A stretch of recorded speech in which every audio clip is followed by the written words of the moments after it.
Good evening, everyone. I just want to let you know we'll get started in just a few minutes. Thank you for calling in.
Good evening, everyone. We'll get started in just a second.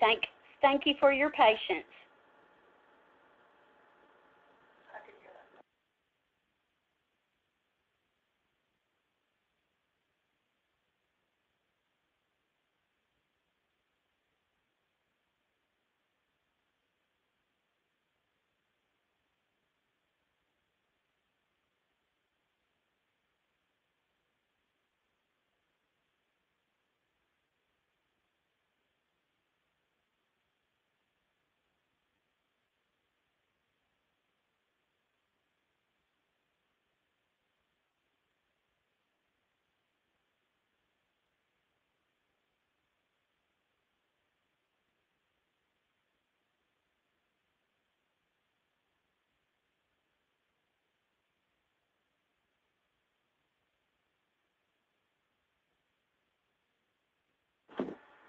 Good evening, everyone. I'm Sharon Roberts, and I serve as the Chief Strategy Officer for SCORE. Prior to joining SCORE, I've been a career educator in Tennessee, from a teaching position to a superintendent and across several school districts. I want to welcome you to this principal webinar tonight. SCORE is honored to partner with the Department of Education on tonight's webinar. We partnered with TDOE to facilitate information sharing about TNReady, Tennessee's aligned annual assessment. We are glad to be talking with school and district leaders tonight. In just a few moments, Commissioner McQueen will give a presentation to update you on TNReady and provide information for you as school leaders. Following her presentation, the Commissioner will take some questions from you. If you have a question, please submit it in the chat box on your screen. If we're not able to get to your question tonight, you can email tned.assessment@tn.gov. Let me say that again, tned.assessment@tn.gov for a reply from the department. And I will also repeat that again at the close of the webinar in case you need that.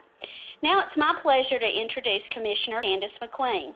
As many of you know, Commissioner McQueen previously served as Senior Vice President and Dean of the College of Education at Lipscomb University, and she began her career as a classroom teacher. She's a tremendous leader for Tennessee, and we're glad that she's here tonight to present on TNReady. Welcome, Commissioner McQueen. Thank you. I appreciate all that have joined us this evening and look forward to talking about TNReady. We're going to do that in terms of a big picture agenda. So we'll go ahead and talk just a minute about our agenda for the evening. I do want to talk a bit about the purpose of assessment generally and how TNReady fits into our larger state goals. We will have a brief recap of the TNReady transition and our results from 2017. We're going to look at school reports and the big picture around providing better feedback for educators and our families, and then specifically look at how we're moving forward this school year, what does this school year look like, and beyond with TNReady, and we'll open it up for questions. I also have my Assistant Commissioner, Dr. Takia Towns, with me, and we will both be answering questions at the end. We are planning to do this for 1 hour, so I will present here for another 20, 25 minutes or so, and then we'll open it up to questions from you so you'll know how we'll spend our hour. So let's start with TNReady and the general purpose of assessment. I think it's always important to go back to the why. Why do we have state assessment? Why do we do this work from a state perspective to make sure that we have information that is a big picture look? And that's exactly what TNReady is. It's a big picture check, an annual check on how our students are progressing on our larger state expectations. It gives us a look across all students, all schools, all districts, and certainly it gives us the ability to see whether those rigorous college and career expectations that we've set as a state are on track or not at all of those different levels. We know that TNReady is fully aligned to expectations that we have around critical thinking, writing, and problem solving, and that was one of the major transitions we made in our standards, and so we wanted to have an assessment that actually can match the instructional shifts and the changes in our standards. That's why TNReady is specifically a test that has a variety of question types, and it's a test that's very challenging to game. It's not a multiple choice test that has very low-level questions. It has the full range of question types, the full range of the different knowledge and skills that you would see in a web depth of knowledge or Bloom's taxonomy. You want to make sure that students are really moving from that knowledge and skill-based all the way up through analysis and synthesis and problem solving. As we move on, I do want to note how important it is for us to be framing TNReady, particularly as principals and school leaders, around how TNReady gives us a view of how individual students are performing in terms of strengths and weaknesses. This check is important to see whether a student is ready for the next step and what we can do as we step back to help them get ready. We know that it's important for us to use a check like this because there is a full alignment to the standards. And sometimes in our individual classroom assignments, you may or may not have that full alignment to the standards, like one big picture check can actually give you across the entire school year. So TNReady gives us that look. It also provides us general feedback on how every single student is progressing, so we can make decisions, again, at all of those levels, individual student, school, district, and state. TNReady is a Tennessee-specific test. I would say, in general, this particular test is one that has grown out of a lot of the work we've done in Tennessee around our standards. We've got Tennessee-specific standards. We have a Tennessee-specific test that matches those standards, and it's a test that can grow with us. We are doing lots of work across the state, even as of these past 2 weeks, where we've been leading item writing workshops to make sure teachers understand how these items were developed by folks who are in the field, and certainly with the expertise of our own teachers. And so those workshops are really giving insight on how we've designed this test, how we continue to create it, and continue to refine it. The next slide really is a slide that we take very seriously. We want to ensure that we are balancing this minimization of time on an assessment with feedback for you and feedback for certainly our families. We know it's important to get feedback to you faster. We also are balancing that with we need better feedback, right? Feedback that actually gives you depth of understanding around students' strengths and weaknesses. And that balance is really critical. We want to make sure it's a test worth taking, it's a test worth understanding, it's a test worth using to really create paths and plans for kids, but it also needs to be one where you're getting timely information. So let's talk about our transition, our 2017 results, before we talk about how everything I just said sort of plays into what we're doing this coming year. Most of you know we began our transition to TNReady in 2015-16. We had a moment where our General Assembly made a decision to move out of the PARC consortium, and so we moved quickly from our TCAP test to a new TNReady test. We had a rocky start to our TNReady rollout. We ended up having to suspend testing that year in grades 3 through 8. Our high school students ultimately took TNReady fully on paper, and our EOCs were delivered. In the summer of 2016, after we made a long decision-making process to find a new vendor, we did hire a new vendor. We made significant reductions and streamlined the test after we hired that new vendor. And then we began phasing in online. We created that plan, and really the full reductions that we made on the test experience from consultation with teachers. And teachers were at the center of those decisions, administrators were at the center of those decisions, and our assessment task force at the time.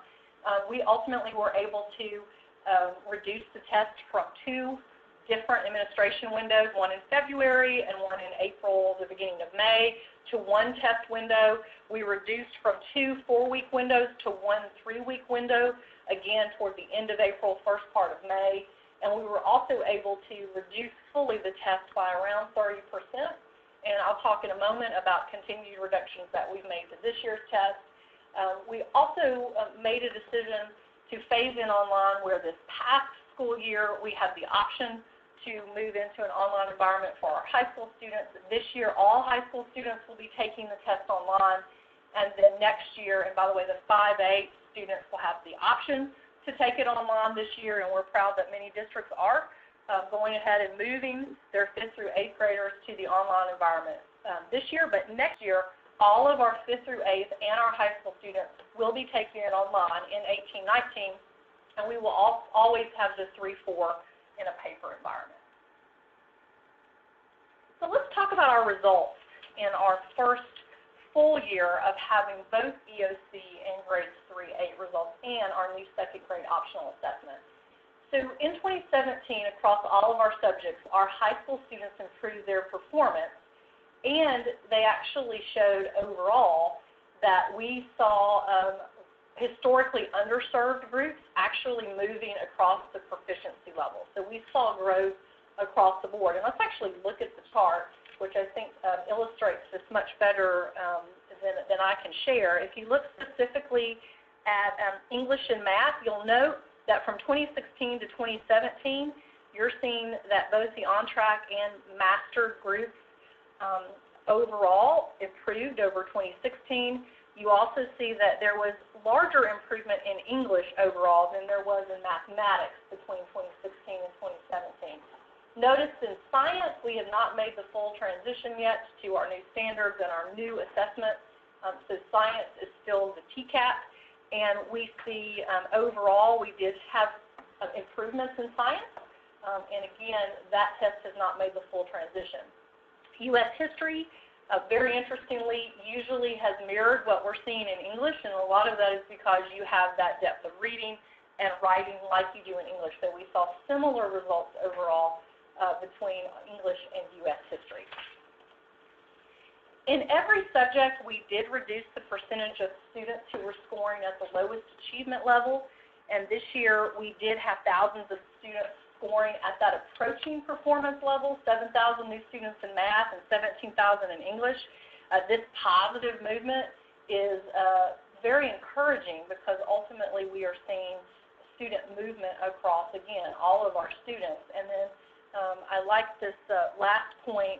This was particularly true for student groups who often outpace the all students category in advancing out of the lowest performance level, which we call below. More than 75% of districts with high schools increased the percent of students now scoring on track. We had 61 districts show an increase in students who are now scoring on track or mastered in high school math. Nearly every district reduced the number of high school students achieving at below in English, and nearly 2/3 of districts with high school reduced the percentage of students scoring at below in each high school math and English. So again, districts were showing across the board growth.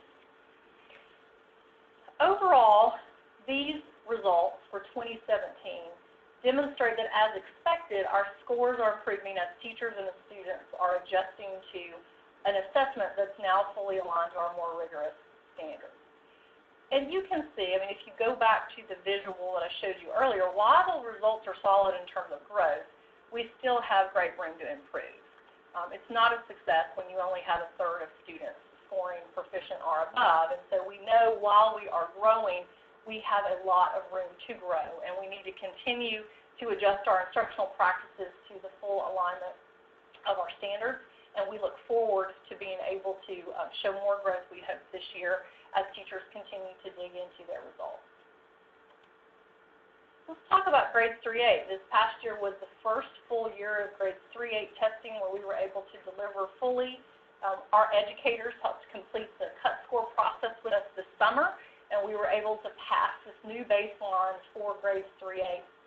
Higher standards, as you know, mean a harder test, and so we end up having lower overall test scores as we develop now this new baseline for our state. As we have framed this with teachers that we've interacted with, and I've had several face-to-face roundtables with principals across the state and in some of our other sessions, what I have stressed with them is that this does not mean that what we're doing in the classroom is achieving less. It means we have higher standards, and we're really growing to meet those higher standards, and we're seeing that in our growth.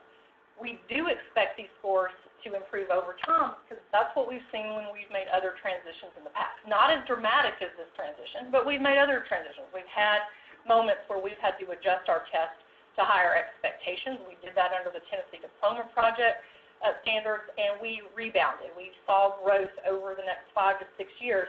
We will see the same thing happen here, even though this is a dramatic shift. New test questions that are aligned to standards that are very aligned to college and career readiness.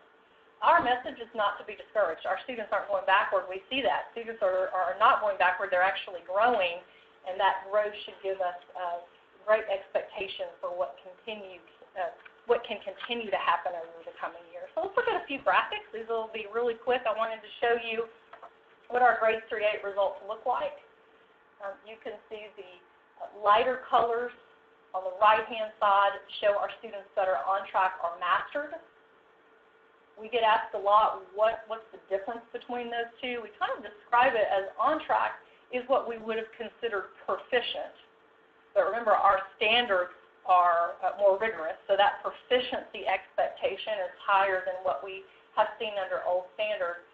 And mastered, it's essentially a student knows the content so well they could teach it. This is the upper echelon of understanding of the standard.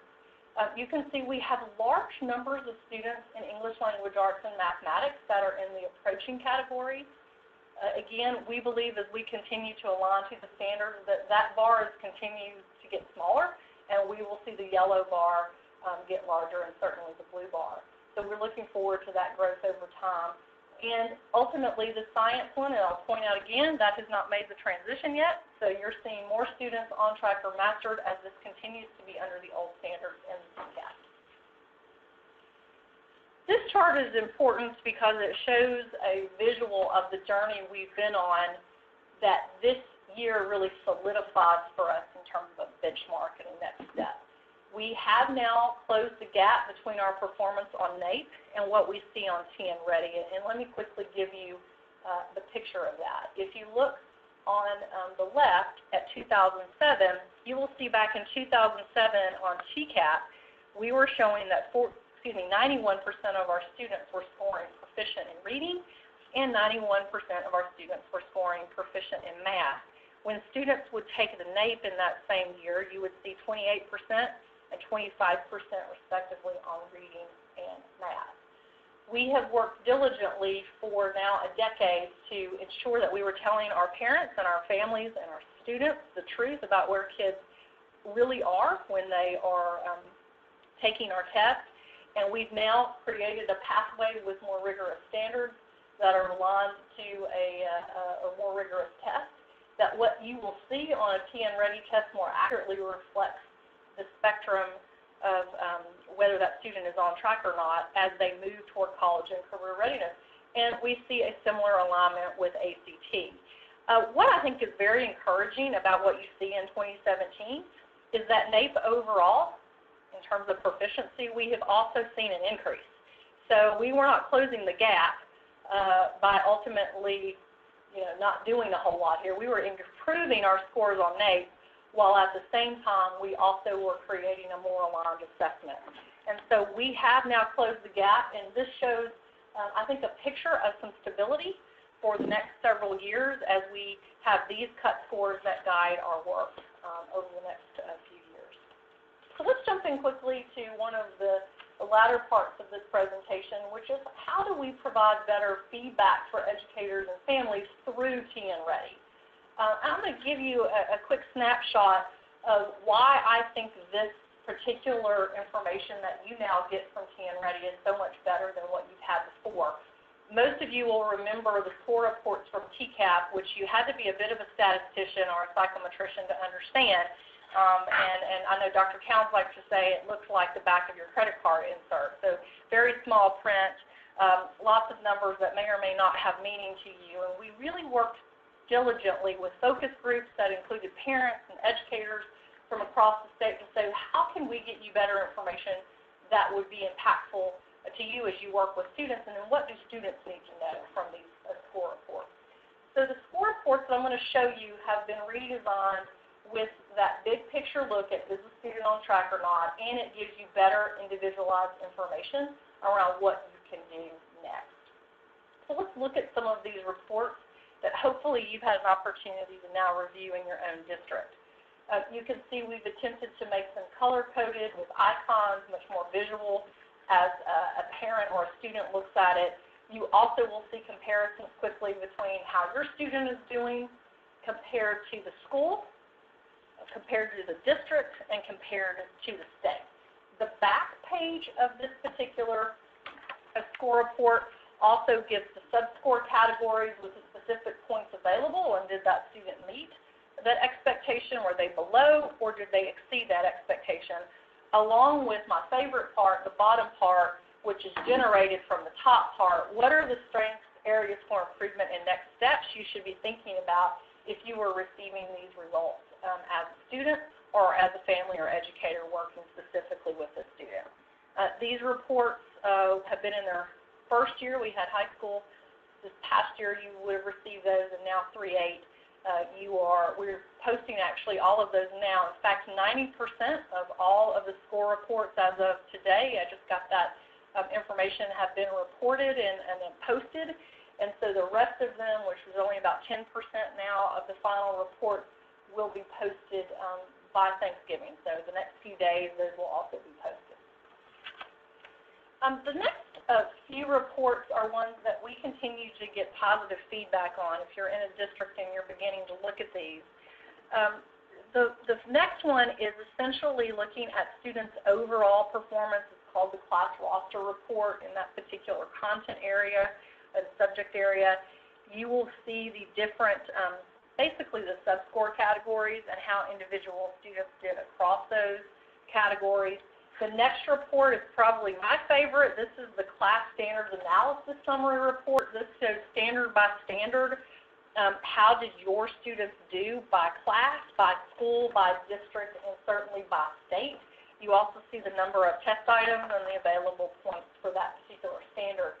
I am hearing more from principals in particular how they're using this to set up professional learning opportunities, using it during PLC time, thinking about it and how they make determinations around what trainings are necessary, what should I be thinking about and looking at in an instructional walkthrough, and using this for individual conversations, certainly with teachers, and teachers are using it to really help direct their instruction this year too. And then you have a school summary report, and again, this is a graphic representation of some of the things that you might see in other reports. But I like it because of the summary nature, and it's a great one to use, again, for your professional learning at the school level. I'm going to get to the end of the presentation before we open this up to questions, and I think maybe this part is the part that many of you are thinking about right now in terms of your communication to families, your communication to teachers and to your students. And so we want to make sure that there's clarity on how we're moving forward, what changes have we made, and what does TNReady look like this year and beyond. So last year, as I stated earlier, we did make reductions to TNReady by about 30% and streamline this into one administration window. I want to note another change that we made that was actually put into our ESSA plan based on feedback we got from stakeholders in our second iteration of the assessment task force. This was to begin some cuts and think about some cuts in terms of testing time for both grades 3 and 4. We heard across the state really about 3 grade levels. It was grade 3, grade 4, and grade 11 continue to come up as these had more testing time or heavier testing time than other grade levels, and were there some opportunities that we could think through in the state on how we could reduce time. There are also opportunities at 3rd and 4th grade levels to think about how the science and social studies content could also be developed and rolled up into English language arts through nonfiction text. And so we made a change for this year's test where we are cutting the social studies and science test in half, and the testing time will be different. But that also means you have fewer test items on those tests, so you will not be getting information back that is differentiating performance for students across all 4 proficiency levels. You will only get back whether the student was on track or whether they were not. You will still get score information, how did that student do, but you won't be able to generate TVOS because, again, we don't have the larger number of test items to be able to differentiate across all 4 of the performance levels. So I share that with you. There still will be a science and social studies test in grades 3-4. It'll still be robust, but you will not be getting the same type of information that you will in the others.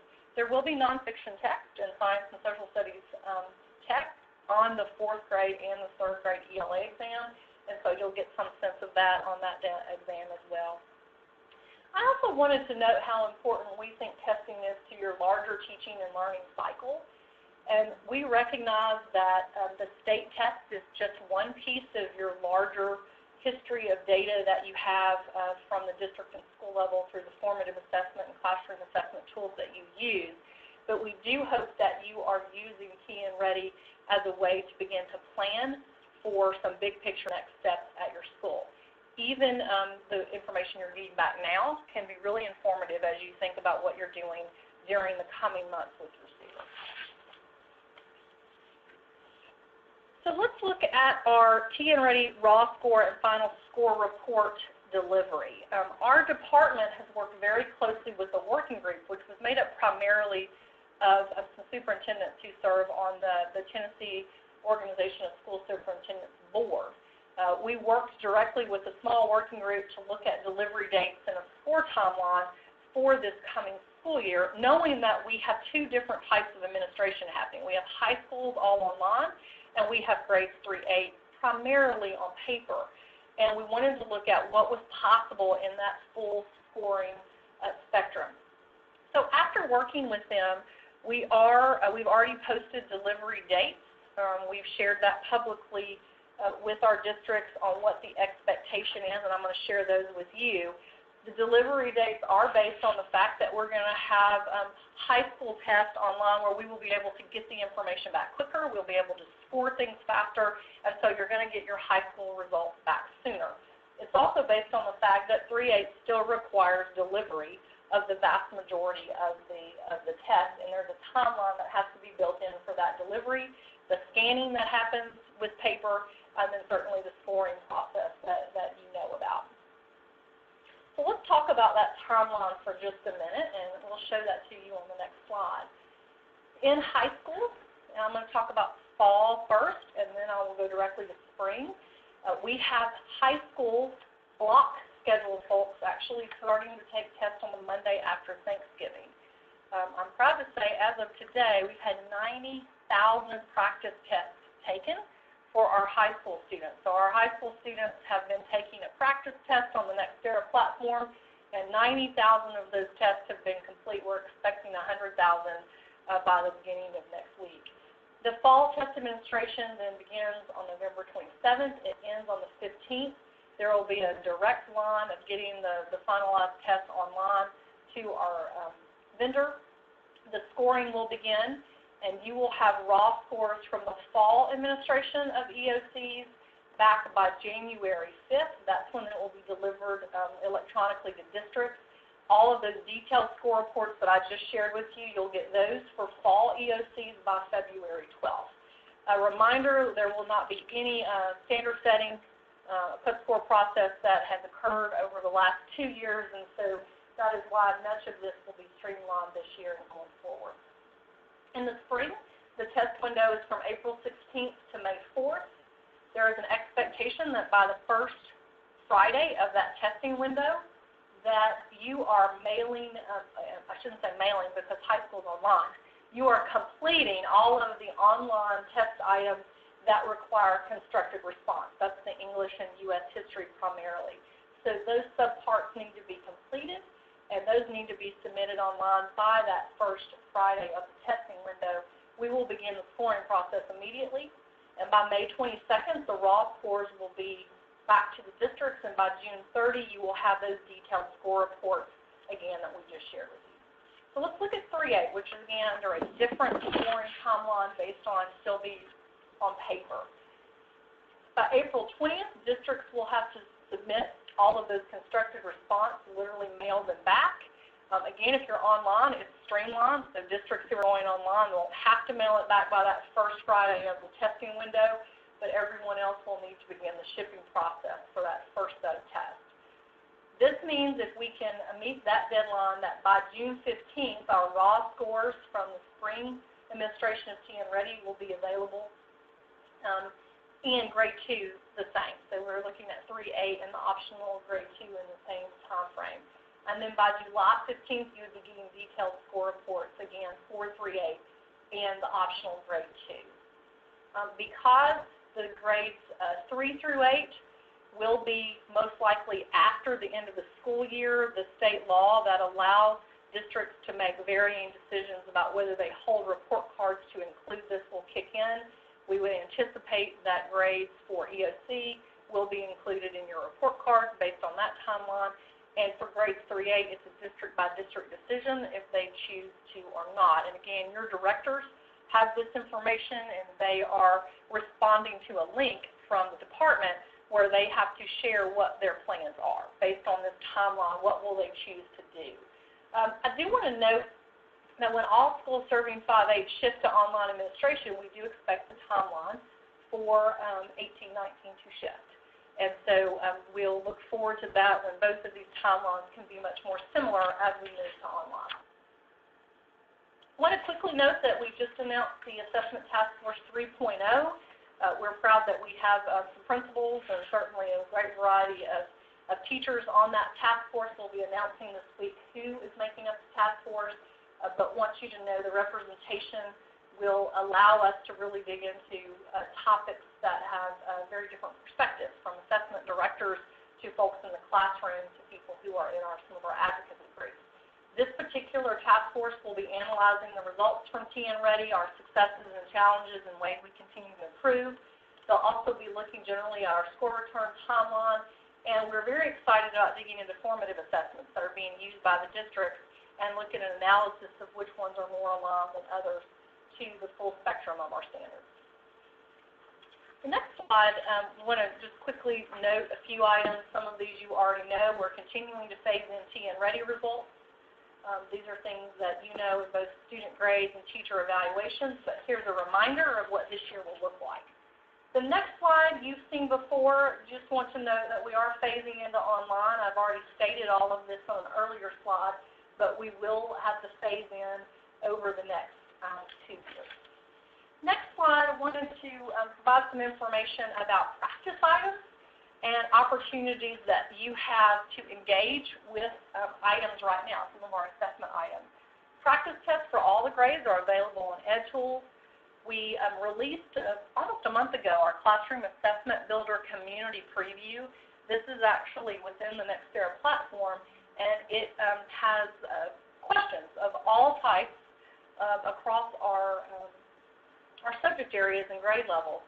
We're presenting it in a community preview because we wanted to get continued feedback from our teachers around what do they still want, and we're getting feedback every day. By the way, if you send us feedback, you enter a drawing, and we're giving prizes every week based on the people who provide feedback. And so please provide us feedback, and I hope that forces you to go into CAB and start looking at what's available there. January 2018, we'll have the full release of CAB where it will be in the version with the feedback embedded.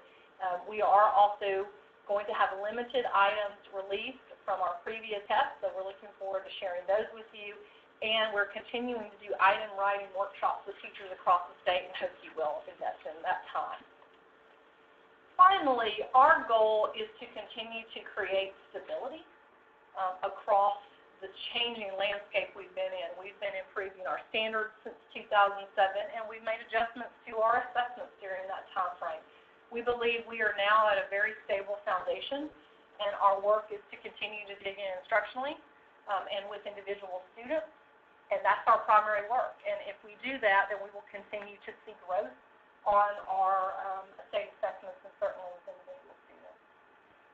In conclusion, I want to just remind us what this is all about. I know it's very easy on the day-to-day to sometimes get very in the weeds on the logistics of what we do. We do that, I'm sure you do as well. But the goal of this assessment, overarching goal, is to help improve the performance for all of our students. And we want to work very diligently to provide the support that allows you to give better information and better feedback to inform decisions to your students and to your teachers. We know this is one method to do that. It's a snapshot of what that student's proficiency and growth has looked like for that year. and it ultimately gives us better information around whether students are ready for the workforce, for post-secondary, and for the military. Now, we believe this preparation will ultimately help us strengthen not only individual student choices and options, but also our state's economic and civic future. So with that, we will open it up to questions, and I'll turn it back over to Sharon. Okay. Thank you, Commissioner McQueen. We really appreciate that presentation. Now, I know that many of you have been submitting questions, and probably others have questions that they'd like to share with you.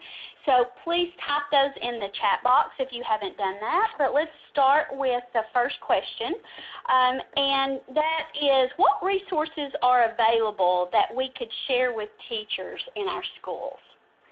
Great. I will start there, and I mentioned a couple items already on the slide. One are the practice tests that are available in EdTools, and certainly CAB, the Classroom Assessment Builder. And I'd love for Dr. Towns to actually talk about what's available in CAB and what can teachers do with the Classroom Assessment Builder.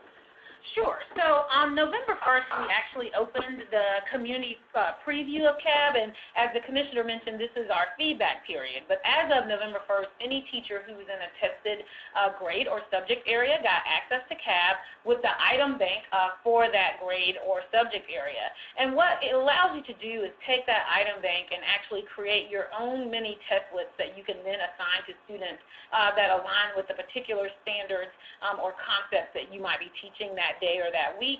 And then the CAB has more extended reporting where you can see item level analysis for that student or for the classroom to be able to provide formative types of feedback to support students. And so the CAB, as we said, typically there's about 30 to 50 items per grade level and subject area, and so it is really a nice complement to the practice test, of which there's only one form that you provide to your students, and that you're able to give additional opportunities to be exposed to TNReady-like questions. The Classroom Assessment Builder is actually part of the Nextera platform. That is the online testing platform. So all of the CAB items are available electronically. In the community preview, we included grades 5 through 8 and high school EOC. When the version 1.0 is released in January, we'll also include grades 3 and 4. Grade 2 won't be included in CAB because it will only be paper-based, and the CAB items are all electronic items. So please contact your building testing coordinators or district testing coordinators to give you more information about accessing Nextera, where you would be able to access the Classroom Assessment Builder or CAB. Dr. Towns, a follow-up question to that. Are the practice tests that are in EdTools new, or are they the same ones that were posted last year? So we did update the practice test. So because of our changes to standards this year, we're implementing the new ELA and math standards for 2017-18, we actually did revise our practice test. And so the PDF versions and online versions of high school EOC have already been posted. We're rolling out the grade 3-8 versions in January, along with the grade 5-8 online version of the practice test as well for those districts who want to opt into online for grades 5-8 this year. So we are updating the practice test to reflect the changes to the standards. Okay, another follow-up question.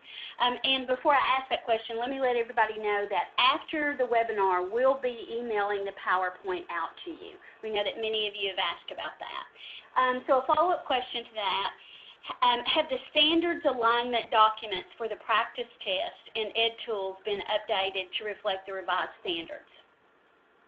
So this is one that I want to make sure I understand what's being asked in terms of the standards alignment document. We have posted our blueprint documents, which do reflect the updated standards, and those do align with the practice test. So the practice tests are what we call mini versions of the full test length. So it will include 2 to 3 subparts, and it will reflect the same structure as the actual blueprint, which are fully aligned to the standards. Okay, another question we have, when will districts receive student and teacher reports from spring 2017 testing? So we've already released the EOC spring 2017 reports. Those have been posted since early September. For grades 3-8, recall that we had standard setting, and so those were on a later timeline. We've actually been posting those reports to the Nextera platform since late October, and as the Commissioner mentioned, we're 90% done at this point. All that's outstanding is really ELA reports for grade 2, and for grades 3-8, we have the standard analysis reports that we're posting, but those individual student reports, class roster reports, the school and district summary reports, those have all been posted on the Nextera platform, which your building testing administrators and principals and district staff have access to. Okay, and one more question along that line. When will 2017-18 practice tests become available? So for high school ELC, those are already available, and so we posted the updated versions on October 17th, along with opening the online EOC. We also posted the updated PDF versions, and for grades 3-8, we'll be posting those in January, the updated versions in PDF format, and then for grades 5-8, we'll also include the online version of the practice test in January. Okay, we have a question. Since we can expect a detailed score report back around, I believe that's June 30th, will TVOS data follow soon thereafter? Yes. So our TVOS reporting, typically we're able to provide what we call just the summary evaluation composite, the level 1 through 5 reports, within 2 to 3 weeks after we have our test scored. And then you all know we open up the restricted site, which gives you the full details 2 to 3 weeks after we release those evaluation composites. So we'll be back on a timeline where we expect for TVOS results to also be released next summer. When will the ISR that's supposed to go home to parents arrive to districts? So this is the paper version of the student reports. We are working with Questar right now to determine the timeline for those. We are hopeful that we will be getting those in your hands by the end of November, but we had to finalize those ISR reports electronically, which we've just done in the past week, and then you can expect more information from us on the timeline to be able to get those reports in your hands in the district to go home to parents. Okay, and I want to remind everybody to type your questions in. If we don't get them all answered tonight, we will get information to you after the webinar. Another question we have, are performance level descriptors available for grades 3 through 5, and if so, where can they be found? So the performance level descriptors are actually included on the score report. So if you look at the individual score reports that we've now posted electronically, as I noted for grades 3 through 8 in Nextera, it includes the level 1 through 4 performance level descriptors, or below through mastered performance level descriptors that are included on those score reports. I believe also if you go to TNReady.gov, we've got the overall descriptor information, as well as we've included them in the guide to understanding the family reports that's linked at TNReady.gov. Will the projections of TVOS eventually reflect the cut scores that have been set for each subject area? Yes, they will. So currently those student level projections are giving you percentile ranks, but starting next year, since we'll have all the cut scores available in advance of having the actual scale score data, then staff will go ahead and make sure that the student projections come 18-19 also reflect the performance levels for the new test. Are the 3 through 8 writing scores included in the ELA scores that will be released? Yes, the ELA writing scores are actually sub-scores in the categories. If you look at the reporting categories and the sub-score categories, you see that there's 3 that are specifically for writing. That's the focus on organization, development, and language, and then conventions is actually included in writing and as an editing task. Okay, another question. When will practice tests for grades 2 through 4 be available on the Nextera CAB site? So for grades 3-4, it will be incorporated into CAB in the January release. Grade 2, we are not including in the Classroom Assessment Builder because grade 2 will only be offered in a paper pencil version. Instead, the paper item samplers will be updated for grade 2. So we are releasing all of the items from the grade 2 test that we are not including as linking items this year or field test items from last year. So you'll have additional grade 2 item samplers that we release in January as we release the items from the 16-17 year, but we will not put grade 2 in CAB because it's only electronic and we don't offer the assessment electronically for grade 2. Okay, Commissioner, there's a question. Will there be any reduction in testing time for EOCs in the near future? So certainly part of the task of the Assessment Task Force 3.0 is to really look at the full spectrum of what we do, particularly at the 11th grade year, but across our high schools. We were very clear in our ESSA plan that in the third year of TNReady for high school, which would be this school year, that we would continue to look and analyze what's the testing time look like, what are our results from TNReady as compared to an ACT or SAT test, and would there be any reductions that are possible, again, particularly at the 11th grade year, but looking at the full spectrum of EOC tests. There are pros and cons to that. We talked about that in the last Assessment Task Force. We talked about that with stakeholders across the state as we were building the ESSA plan. As you know, our high school end-of-course exams are criterion referenced, and folks really want to know, how did my students do on those particular standards in my course. Also, we want to look for, are there any redundancies with other things that we do? And so that's the work that we will continue to do this year, and we believe that we will have some recommendations on this topic that will come out of the Assessment Task Force. A reminder that, quite frankly, that what we do on state standardized tests is a very small percentage of the full school year time. I think it's less than 1%. And so we are not testing or over-testing dramatically in terms of that overall picture, but we want to continue to look for opportunities for reductions and listen to the field on what they need, and are there redundancies that we have in our full testing program, and certainly we'll do that with our Assessment Task Force. So I appreciate the question. Okay. What's your recommendation for the best ways to help teachers use the standards analysis report? Great question. I'll start that, and Dr. Towns, if you want to add anything. I mean, what I'm hearing from the field, and quite frankly what we're also recommending, is that first that you use that standards analysis report to get a good picture of areas where you're strong and celebrate that, and then look at where are those weak areas, the places where you're just seeing a gap between maybe where you were with your class and what was happening at the state, what was happening at the district level, and then identifying that gap and looking at the why. Why did that occur? I've had a lot of aha moments. The teacher will say, when I saw that I was weaker than where the state was on these particular standards, I immediately said, yes, that's right. I knew that about myself. I reflected. I did not create a pathway to those standards. Maybe it was a major work of the grade, but I didn't spend as much time on it as I should have. I hear that a lot. And so it's reanalyzing the prioritization of the standards within your day.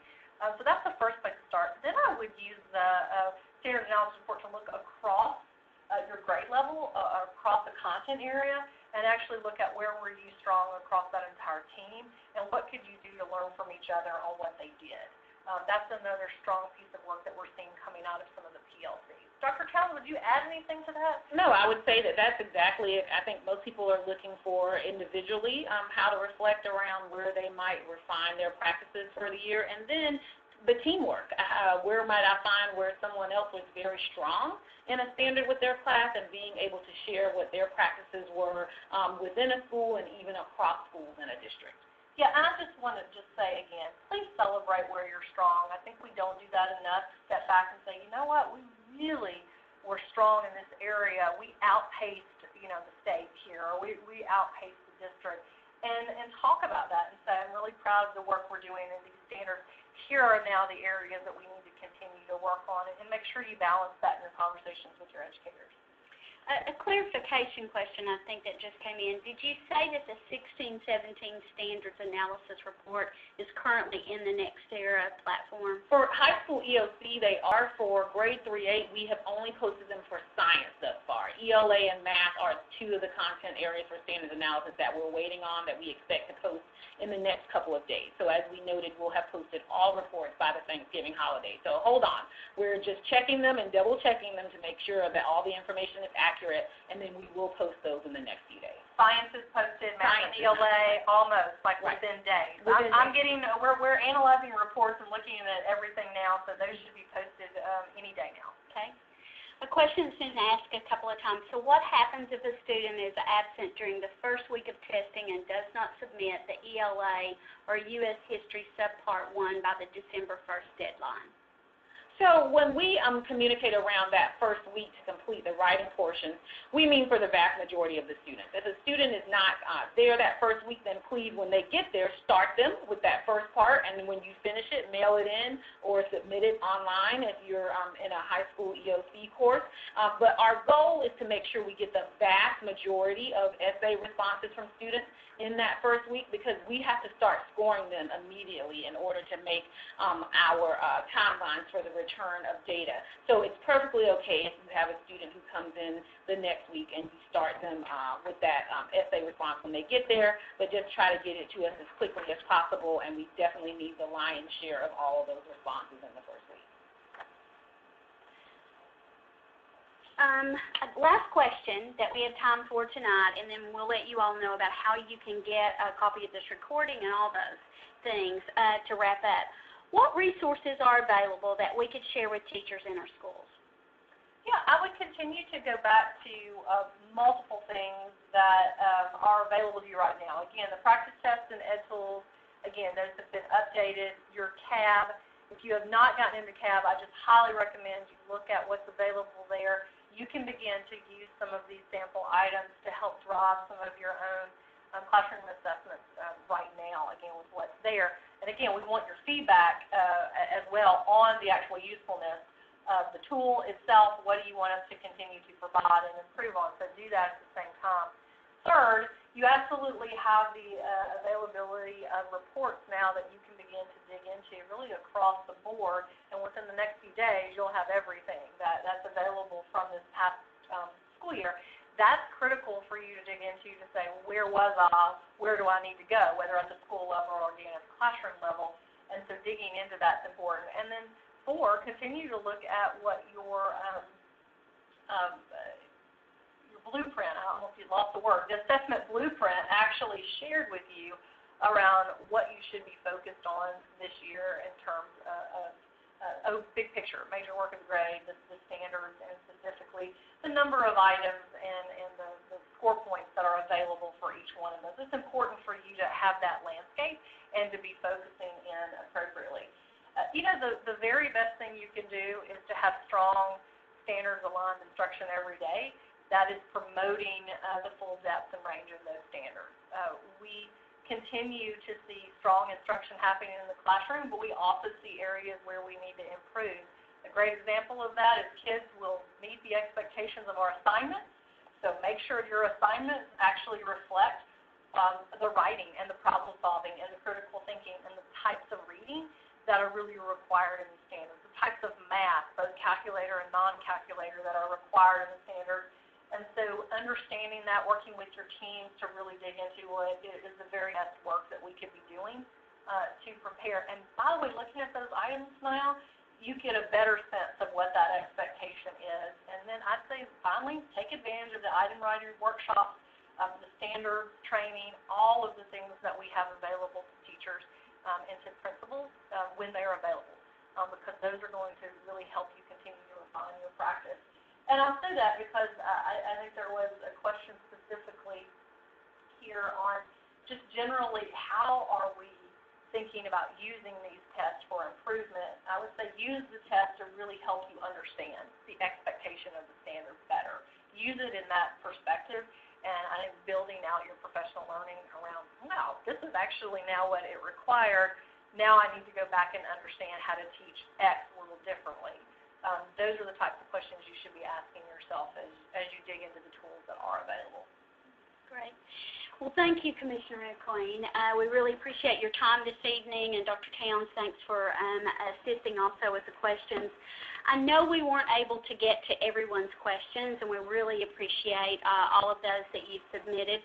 So just a few reminders. Please continue to send your questions to tned.assessment@tn.gov. We'll also be sending out to everyone who registered for the webinar a recording, a link so that you'll have this recording and you can listen to it again, as well as the PowerPoint. And then we do want your questions to be answered, and make sure that you send those in so that we can get answers to you.